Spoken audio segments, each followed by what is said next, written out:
तो दोस्तों आज तारीख हो गई है 10 नवंबर 2023 की, साथ ही में दिन है शुक्रवार का। तो आइए बिना देर किए फटाफट से जानते हैं आज की ताज़ा खबरें और मुख्य समाचार। तो देखें आज के मुख्य समाचार की पहली बड़ी खबर, सस्ता होगा गैस सिलेंडर, 9 करोड़ से ज्यादा लोगों को होगा सीधे फायदा। जी हाँ, अगर आप प्रधानमंत्री उज्ज्वला योजना का लाभ लेते हैं तो आपके लिए बड़ी खबर आने वाली है। खबर है कि लोकसभा चुनाव से पहले सरकार उज्ज्वला योजना में सब्सिडी बढ़ा सकती है। अभी तक ग्राहकों को साल में 12 सिलेंडर पर दी जाने वाली सब्सिडी की रकम 300 रूपए है। तो यही जो अभी 300 रूपए की सब्सिडी मिल रही है, इसे बढ़ाया जा सकता है। देखिए अगली खबर, व्हाट्सएप में अब जल्दी दिखेंगे विज्ञापन, व्हाट्सएप के प्रमुख ने कर दी है इसकी पुष्टि। आइए बताएं आपको अधिक जानकारी। जी हाँ, अगर आप भी इस बात से परेशान हैं कि व्हाट्सएप में ऐड यानी कि विज्ञापन दिखने वाले हैं, तो आपको बता दें आपकी परेशानी जल्दी बढ़ने वाली है। अभी तक व्हाट्सएप में ऐड यानी कि प्रचार के आने की पुष्टि नहीं थी, लेकिन अब व्हाट्सएप के हेड कैथकार्ट ने इसकी पुष्टि कर दी है। हालांकि आपको याद दिला दें, इससे पहले सितंबर के महीने में कैथकार्ट ने ही व्हाट्सएप ऐड की खबर को सिरे से खारिज कर दिया था, लेकिन अब उसी व्हाट्सएप के प्रमुख ने इस बात की पुष्टि कर दी है कि अब जल्दी व्हाट्सएप में आपको ऐड यानी कि विज्ञापन देखने को मिलेंगे, जैसे कि आपको यूट्यूब पर या फेसबुक पर या और जगह पे देखने को मिलते हैं। देखिए अगली खबर, इजरायली बच्चे बड़े होकर सैनिक बनते हैं, इसीलिए उन्हें मार दिया। हमास का एक आतंकी बोला, लोगों के मन में डर भी तो पैदा करना था। जी हाँ, हमास पर बच्चों की जान लेने के और उन्हें जलाने के आरोप लगे हैं। इजराइल का कहना है कि जंग में 40 नवजातों की जान गई है, 30 बच्चों को बंधक बनाकर गाजा ले जाया गया। चश्मदीदों के मुताबिक हमास के आतंकियों ने बच्चों के गले और हाथ काट दिए। इजराइल के प्रधानमंत्री बेंजामिन नेतन्याहू ने यह भी दावा किया है कि इजरायली बच्चों को जलाया भी गया है। असल में ये खबर अभी इसलिए आ रही है क्योंकि अभी हाल ही में इजरायली सेना ने गिरफ्तार किए गए आतंकी से पूछताछ की है, यानी कि हमास के एक लड़ाके से। तो इसी पूछताछ के दौरान उसने इजरायली बच्चों की जान लेने की वजह बताई है। इजरायली मीडिया हार्तेज के मुताबिक हमास आतंकी ने कहा, इजरायली बच्चे बड़े होकर सैनिक बन जाते हैं, इसलिए उन्हें पहले ही मार दिया गया। वहीं बच्चों को इसलिए बंधक बनाया गया जिससे उनके मन में डर बना रहे। ऐसा करने का मेरे मन में कोई अफसोस नहीं है, ऐसा हमास के एक आतंकी का कहना है, जिसे अभी हाल ही में इजरायली सेना ने गिरफ्तार किया है। बताया गया 30 बच्चे हमास की कैद में हैं। इजराइल की डिफेंस फोर्सेज ने बीते 7 अक्टूबर को किए गए हमास का हमले का वीडियो शेयर किया है। इसमें हमास के लड़ाके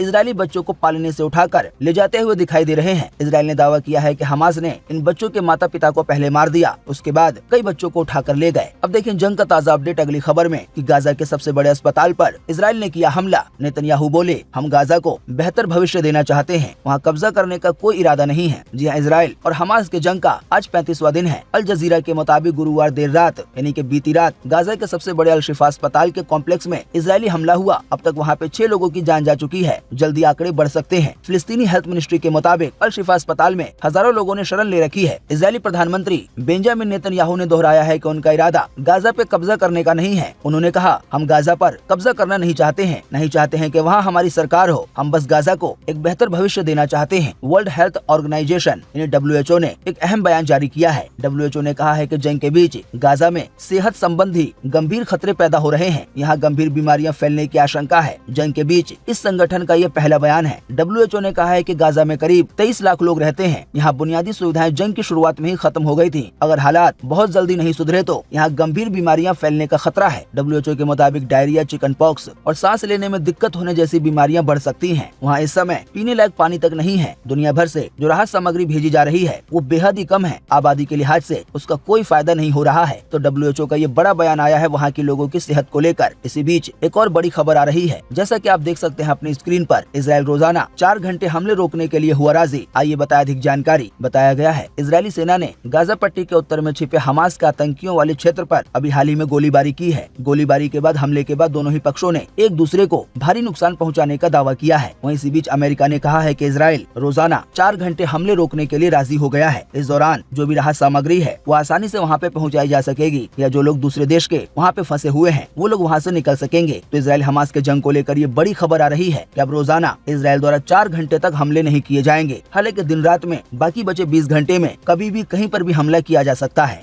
देखिए अगली खबर के खान सर पे लगा 5 लाख रुपए का जुर्माना, बढ़ा चढ़ाकर दावे करने का लगा है आरोप। जी भ्रामक विज्ञापन और अनुचित व्यापार व्यवहार के लिए केंद्रीय उपभोक्ता संरक्षण प्राधिकरण यानी कि CCPA ने खान स्टडी ग्रुप पर 5 लाख रुपए का जुर्माना लगाया है। बात यह UPSC की तैयारी कई कोचिंग सेंटर वाले करवाते हैं। अब हर कोचिंग सेंटर ये चाहता है कि उसके पास ज्यादा से ज्यादा पढ़ने वाले आए, इसके लिए विज्ञापन का सहारा लिया जाता है। अब विज्ञापन वीडियो वाला हो सकता है या बैनर लगाए जा सकते हैं। तो इस तरह के कोचिंग सेंटर वाले अपने बैनर पर या अपने हर तरह के ऐड में अपने पिछले कुछ विद्यार्थियों के बारे में बताते हैं जिन लोगों ने अच्छा प्रदर्शन किया हुआ होता है। पर कई बार देखा गया है कि कोचिंग सेंटर वाले जिन विद्यार्थियों की तस्वीर अपने बैनर पे लगाते हैं, अपने विज्ञापन में दिखाते हैं कि ये हमारी वजह से नंबर 1 पर आया है, नंबर 2 पर आया है, तो कई बार इस तरह के बैनर में झूठे दावे होते हैं। असल में वो लोग वहाँ से पढ़े ही नहीं होते हैं या उन लोगों की रैंकिंग वो नहीं होती है जो बताई जा रही होती है। तो कुछ इसी तरह के मामलों में कई कोचिंग सेंटर पर ये जुर्माना लगाया गया है। तो उन्हीं कोचिंग सेंटर में इसी तरह के आरोप में खान सर का जो स्टडी ग्रुप है उस पर भी 5 लाख रुपए का जुर्माना लगाया गया है। उम्मीद है आप ये पूरी बात समझ गए होंगे। देखिए अगली खबर, दुनिया से खत्म होगा चिकनगुनिया वायरस, अमेरिका ने तैयार कर ली है संजीवनी, पहली वैक्सीन को मिली है मंजूरी। जी हाँ, अमेरिकी स्वास्थ्य अधिकारियों ने गुरुवार यानी कि बीते 9 नवंबर को चिकनगुनिया के लिए दुनिया के पहले टीके को मंजूरी दे दी है। ये वायरस संक्रमित मच्छरों से फैलता है जिसे एक उभरता हुआ वैश्विक स्वास्थ्य खतरा बताया गया है। इसी की वजह से इस पर वैज्ञानिकों ने डॉक्टर ने शोध किया है, इसकी वैक्सीन बनाई है और अब इस वैक्सीन को अमेरिका ने मंजूरी दे दी है। तो आने वाले दिनों में जल्द ही चिकनगुनिया का सफाया हो सकता है, वरना चिकनगुनिया आने वाले दिनों में वैश्विक यानी कि पूरी दुनिया के लिए एक बड़ा स्वास्थ्य खतरा बन सकता है। बताया गया यूरोप के वल्लेवा ने वैक्सीन को तैयार किया है। चिकनगुनिया के इस वैक्सीन का नाम इस्क रखा गया है। इसे 18 साल और उससे ज्यादा उम्र के लोगों को दिया जाएगा। देखिए अगली खबर के ब्रिटेन सरकार का बड़ा फैसला, भारत को सुरक्षित देशों की सूची में करेगा शामिल। जी हाँ, ब्रिटेन की सरकार ने भारत को सुरक्षित देशों की सूची में शामिल करने की योजना पेश की है, जिससे देश से अवैध रूप से यात्रा करने वाले भारतीयों की वापसी की प्रक्रिया तेज हो जाएगी और ब्रिटेन में शरण मांगने की उनकी संभावना खत्म हो जाएगी। वहीं पूरी दुनिया में अपने देश का डंका बजेगा कि अपने देश को भी सुरक्षित यानी कि सेफ देशों की सूची में शामिल कर दिया गया है। देखिए अगली खबर,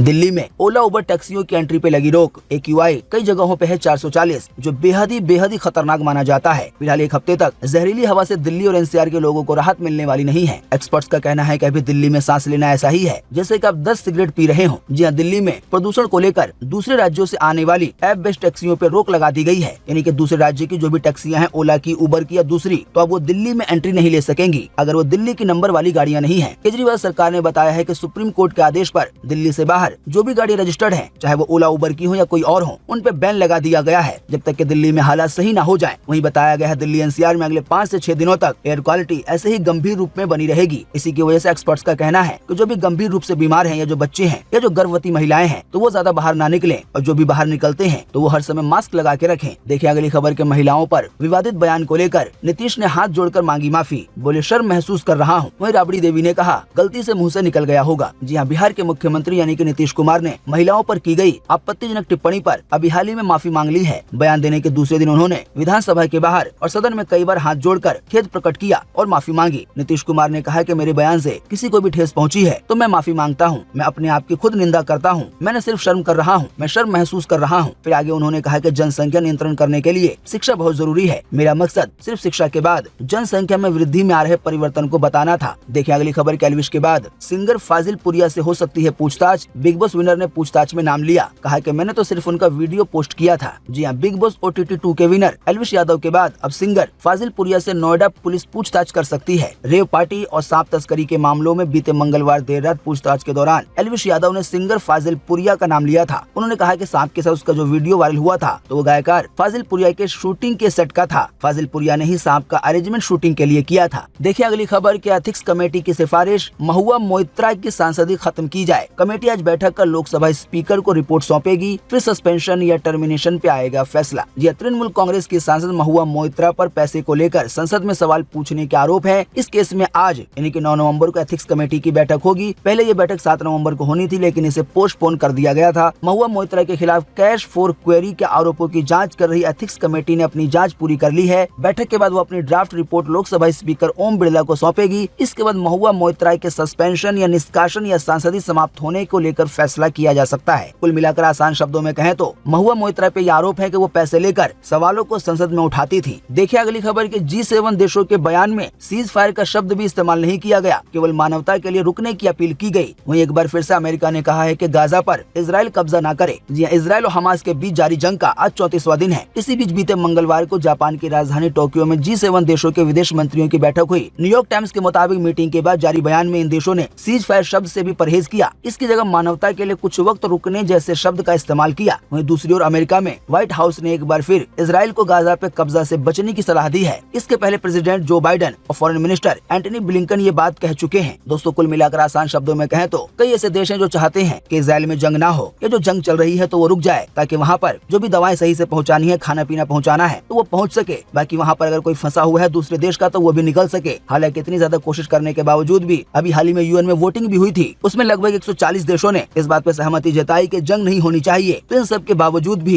इजराइल द्वारा जो हमले किए जा रहे हैं वो अभी भी जारी हैं। देखिए अगली खबर की सोने से बनी मिठाई मार्केट में है छाई। ये 24 कैरेट गोल्ड से बनी है। 1 किलो मिठाई की कीमत है 21,000 रूपए। जी हाँ, दीपावली का त्योहार नजदीक है, ऐसे में बाजारों में कई तरह की मिठाइयाँ देखने को मिल रही है। इसी बीच एक मिठाई आकर्षण का केंद्र बनी हुई है। 24 कैरेट गोल्ड परत वाली मिठाई 21,000 रूपए किलो मिल रही है। आसान शब्दों में कहें तो मिठाई असली वाली मिठाई है, लेकिन जो उस पे परत है वो सोने की परत है। जो एक पतली सी परत होती है चांदी की, उसके बजाय उस पर सोने की परत है, और ये सोने की परत 24 कैरेट गोल्ड की है। इसी की वजह से 1 किलो मिठाई की कीमत 21,000 रूपए है। वहीं 1 किलो मिठाई में लगभग 15 पीस आते हैं। देखिए अगली खबर के लखनऊ पटना में सस्ता हुआ पेट्रोल डीजल। आइए बताएं अधिक जानकारी पेट्रोल डीजल के भाव को लेकर। तो बात यह है कि अंतर्राष्ट्रीय स्तर में कच्चे तेल के दाम गिर रहे हैं, यानी कि वो कच्चा तेल जिनसे फिल्टर करने के बाद उन्हें रिफाइन करने के बाद पेट्रोल डीजल वगैरह आता है। हालांकि अपने देश में राष्ट्रीय स्तर पर पेट्रोल डीजल के दामों में बदलाव देखने को नहीं मिल रहा है, लेकिन राज्य स्तर पर पेट्रोल डीजल सस्ते हुए हैं या महंगे हुए हैं। जैसे कि महाराष्ट्र में पेट्रोल अभी हाल ही में 61 पैसे सस्ता हुआ है और डीजल 59 पैसे सस्ता हुआ है। ऐसे ही राजस्थान में 13 पैसे पेट्रोल और डीजल 12 पैसे सस्ता हुआ है। हालांकि वहीं दूसरी ओर पंजाब में पेट्रोल और डीजल 24 पैसे महंगा हुआ है। गुजरात में भी पेट्रोल का दाम 15 पैसे बढ़ा है और डीजल का दाम 16 पैसे बढ़ा है। तो अब आप अपनी स्क्रीन पे देखिए कि दाम घटने के बाद या बढ़ने के बाद फिलहाल देश के कुछ मेन शहरों में ताजा भाव क्या है, जैसे कि दिल्ली में, मुंबई में, कोलकाता में, चेन्नई में, नोएडा में, गाजियाबाद, लखनऊ, पटना या पोर्ट ब्लेयर में। देखिए अगली खबर के दिसंबर से वॉर 2 मूवी की शूटिंग में जुटेंगे ऋतिक रोशन। स्पेन शेड्यूल के बाद मुंबई में शूट हुआ प्रोमो, अब मूवी की शूटिंग अबू धाबी में होगी। देखिए अगली खबर, वर्ल्ड कप में आज करो या मरो की बात होगी। न्यूजीलैंड से भिड़ेगा श्रीलंका। न्यूजीलैंड की टीम जीती तो उनका सेमीफाइनल में जाना लगभग तय हो जाएगा। देखिए अगली खबर, रिलायंस रिटेल ने खोला पहला स्वदेशी स्टोर। कारीगरों और शिल्पकारों को मिलेगी बड़ी मदद। जी हाँ, रिलायंस ने देश में शिल्पकारों और कारीगरों की मदद के लिए पहला स्वदेशी स्टोर खोला है। रिलायंस फाउंडेशन की फाउंडर और चेयरपर्सन नीता अंबानी ने इस स्टोर का उद्घाटन तेलंगाना के हैदराबाद में किया। इस स्टोर के जरिए रिलायंस की कोशिश है कि वो देश की सदियों पुरानी शिल्प कला को वैश्विक स्तर तक ले जाने के लिए एक मजबूत मंच प्रदान करे। यानी कि जो भी कारीगर ऐसे हैं अपने हाथों से कलाकारी करते हुए मूर्तियां बनाते हैं या इस तरह की जो भी दूसरी चीजें बनाती हैं या इसी तरह के जो भी दूसरी चीज बनाते हैं, तो उनको रिलायंस चाहती है कि राष्ट्रीय स्तर पर जाएं या अंतर्राष्ट्रीय स्तर तक जाएं। इसी की वजह से स्वदेशी स्टोर की शुरुआत की गई है, जो किस तरह के कारीगरों के लिए एक मंच होगा। तो दोस्तों उम्मीद करते हैं कि आज की इस वीडियो से आपको काफी कुछ जानकारी मिली होगी। हम बस इसके बदले में आपसे इतना ही चाहते हैं कि आप इस वीडियो को लाइक कर दें और शेयर कर दें, क्योंकि आपका लाइक और शेयर करना ही होता है हमारी मेहनत का फल। वीडियो देखने के लिए आपका बहुत बहुत धन्यवाद। Thanks for watching. तो दोस्तों उम्मीद करते हैं कि आज की इस वीडियो से आपको काफी कुछ जानकारी मिली होगी। हम बस इसके बदले में आपसे इतना ही चाहते हैं कि आप इस वीडियो को लाइक कर दें और शेयर कर दें, क्योंकि आपका लाइक और शेयर करना ही होता है हमारी मेहनत का फल। वीडियो देखने के लिए आपका बहुत बहुत धन्यवाद। Thanks for watching.